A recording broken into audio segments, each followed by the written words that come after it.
So let's see. Actually, interesting thing. So we wrote a short story today. That's what we did.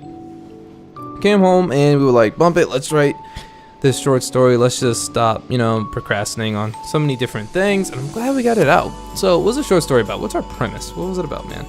It was about it's about a woman who usually solves all of her problems with violence, but she's been cursed by a gypsy to feel whatever pain she inflicts on people, but she'll feel it back like twice, like twofold. So she kind of has to learn how to talk through her problems and stuff, and to get what she wants. Because on top of that, she also lost her captive, who she was trying to bring back to her empire, and now she can't. But she can't be too far. She's in this town, and she has to find her in this town now. And that's like the whole story. That's like the premise of it. Yeah, we wrote the first part up to where they meet the gypsy. That was like today's whole thing, and I'm glad that got done. Because normally whenever I think of a story, it's really hard for me to actually like get it out on paper and stuff, because I just feel like it's just not good enough, or maybe that was such a stupid idea. But I actually found that writing it, what I should have been doing, writing rough drafts and then doing another draft after, or the things I switched up. The second my story actually started on my first draft, when the curse was casted, I'm like, I felt like I can flush out these characters a little bit more and put a little bit more depth on the situation. There's a lot more dialogue, particularly in this story, than in most stories. What it is, it's instead of having a lot of explanations about the world and environment they're in, I take way more of a like a show don't tell approach with the characters. It's kind of just explaining what kind of situations they're in, what environments they're in.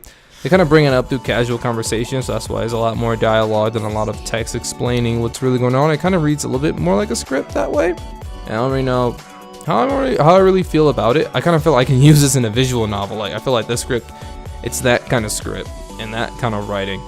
One thing I've learned, you should never let creativity take a hold of or be put into a shape. Like, what's the standard for creativity? Breaking molds and what you think a story in a book should look like. Well, maybe it just doesn't look like that through your eyes, and now your interpretation might be something different, better, and fire. So I didn't want to. I saw notes because there was just a lot of dialogue. It was just like dialogue, and I was like, I don't know. It's not really like the books that I've seen look like, but bump it. If I'm writing it wrong, then I'm writing it wrong, but I'm still doing it the way I want to do it, and it's flowing out naturally. And this is the most writing I've done as far as like any story idea I've had in a long time. So to hell with complaining about it and looking at it like it's wrong, when creativity, nothing's really wrong.